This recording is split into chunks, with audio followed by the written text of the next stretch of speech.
টংলা শৈক্ষিক নগৰী হিচাপে পৰিচিত আজি টংলা মহাবিদ্যালয়ত আজি বিটিআৰ চৰকাৰৰ তৰফৰ পৰা উন্নয়নৰ সাহায্যাৰ্থে 1 কোটি টকা ব্যয় সাপেক্ষে ডক্টৰ বাছিৰাম বড়ো নামাকৰণেৰে উক্ত ছাত্ৰ নিবাস গৃহটি টংলাত আধাৰশিলা স্থাপন কৰে।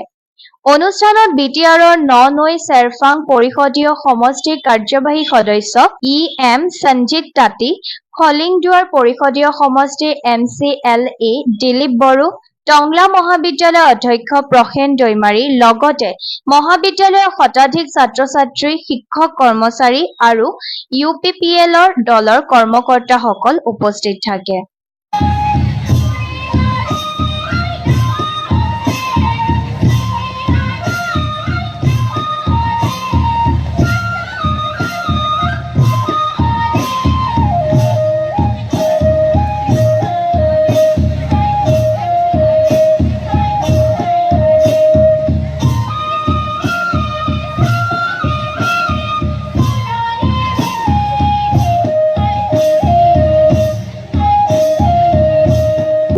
আমাৰ বিটিআৰ চৰকাৰ শিক্ষাৰ ক্ষেত্ৰত যথেষ্ট গুৰুত্ব দিছে আৰু নতুনকৈ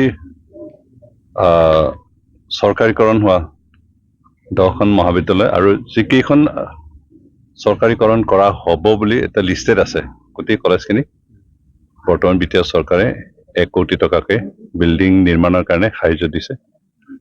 আমাৰ টংলা কলেজ পুৰণি কলেজ হয়, কিন্তু ইয়াত ছাত্ৰাবাস নাছিল, এটা ইতিমধ্যে নিৰ্মাণ কৰি উলিওৱা হৈছে, কিন্তু মুকলি কৰা হোৱা নাই, সেইকাৰণে ছাত্ৰ ছাত্ৰী ৰখা নাই। কিন্তু তথাপি আৰু কলেজ লাগি কিবা হোষ্টেল লাগে বুলিও অনুভৱ কৰি আমাৰ চৰকাৰৰ তৰফৰ পৰা 1 কোটি টকা এইখন মহাবিদ্যালয়লৈ মঞ্জুৰি দিছে। আৰু ইয়াৰে আজি নতুনকৈ ছাত্ৰাবাস আমাৰ ডক্টৰ বাছিৰাম বড়ো প্ৰাক্তন অধ্যক্ষ আমাৰ এইখন মহাবিদ্যালয়ৰ তেখেতৰ নামত এখন ছাত্ৰাবাস নিৰ্মাণ কৰাৰ কাৰণে আধাৰশিলা স্থাপন কৰা হ'ল। আমি আশা কৰোঁ আমাৰ দূৰ দূৰণিৰ পৰা অহা ছাত্ৰ ছাত্ৰীসকলে ইয়াত থাকি পঢ়াৰ এটা সুবিধা ল'ব পাৰিব।